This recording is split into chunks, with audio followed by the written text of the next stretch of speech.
कभी कभी एक जगह सिर्फ एक जगह नहीं होती, वह एक ऐसी परछाई होती है जो हिलती नहीं, पर आप उसे अपनी रूह से टकराते हुए महसूस कर सकते हैं।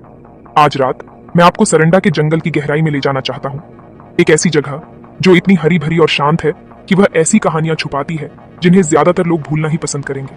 कल्पना कीजिए, सुबह के 2:05 बजे हैं। एक पुरानी सिल्वर ऑनल्टो कोहरे से भरी जंगल की सड़कों पर रेंग रही है। पेड़ ऊंचे बिना हिले डुले खड़े हैं, लगभग ऐसे जैसे वे देख रहे हों, इंतजार कर रहे हों। गाड़ी के पीछे मानवी है, 35 साल की, अकेली, थकी हुई। उसका चेहरा घम से भरा है। पीछे उसके बच्चे, 10 साल की रिया, शांत और बड़ी बड़ी आंखों वाली, और छोटा आरुष, बेचैन और आधा सोया हुआ। 2 साल पहले मानवी ने अपने पति को एक कार दुर्घटना में खो दिया था। तब से जिंदगी बस गूंज बनकर रह गई है। वह अपने बच्चों को अपने पुश्तैनी घर वापस ले जा रही है, ये उम्मीद करते हुए कि गांव पुराने जख्मों को भर देगा। लेकिन सरंडा का सुकून केवल उन्हीं का है जो कभी लौटते नहीं। अचानक गाड़ी में एक सड़ी हुई बदबू भर जाती है, सिर्फ पुरानी लकड़ी की नहीं, कुछ और पुराना, जिसे कभी छेड़ा नहीं जाना चाहिए था। रिया फुसफुसाती है, माँ, कोई उस पेड़ के नीचे बैठा है, उसका सिर पीछे की ओर है। मानवी शीशे में देखती है, कोहरे के सिवा कुछ नहीं। खिड़कियों पर पाला जम जाता है, हवा गाढ़ी हो जाती है। फिर आरुष चिल्लाता है, कुछ मेरे पैर खींच रहा है। नाखून कांच को खरोंचते हैं, अंदर आने के लिए बेताब। विंडशील्ड टूट जाती है अंदर से। पतली लाश जैसी उंगलियां बच्चों को पकड़ लेती है। मानवी ब्रेक मारती है, खामोशी।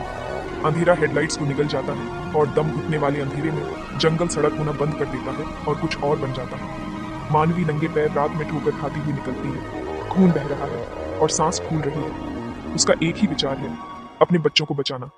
परछाइयां उसके पीछे जमा हो जाती हैं, हिलती नहीं, बस देख रही है। अंधेरे से एक बुजुर्ग महिला टिमटिमाती मशाल के साथ प्रकट होती है। उसकी आंखें अथाह हैं, उसकी आवाज एक ठंडक है। तुम भाग सकती हो, पर तुम्हारे बच्चे नहीं भाग सकते।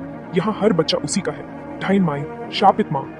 मानवी भीख मांगती है, पर वह औरत उसे सिर्फ एक मशाल और एक भयानक सच छोड़ जाती है। सालों पहले ढाइन माई एक दाई थी जिसने अपने हर बच्चे को खो दिया था। गांव वालों द्वारा धोखा दिए जाने और जलाए जाने के बाद वह कुछ राक्षसी बन गई। उसका गुस्सा अब जंगल का ही हिस्सा है। मानवी डरावने जंगल में दौड़ती है, अपने बच्चों को एक डरावनी झोपड़ी में फंसा हुआ पाती है, खुद राक्षस का सामना करती है। लेकिन एक माँ का प्यार, वह किसी भी श्राप से ज्यादा भयंकर होता है।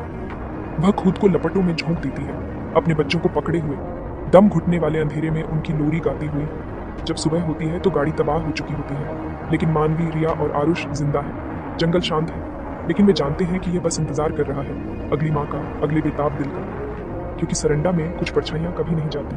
अगर आपके पास कोई ऐसी कहानी है जिसे दुनिया भूल गई है, पर वह फिर भी सुनी जाना चाहती है, तो मुझे भेजें। याद रखें, डर कभी अकेला नहीं चलता।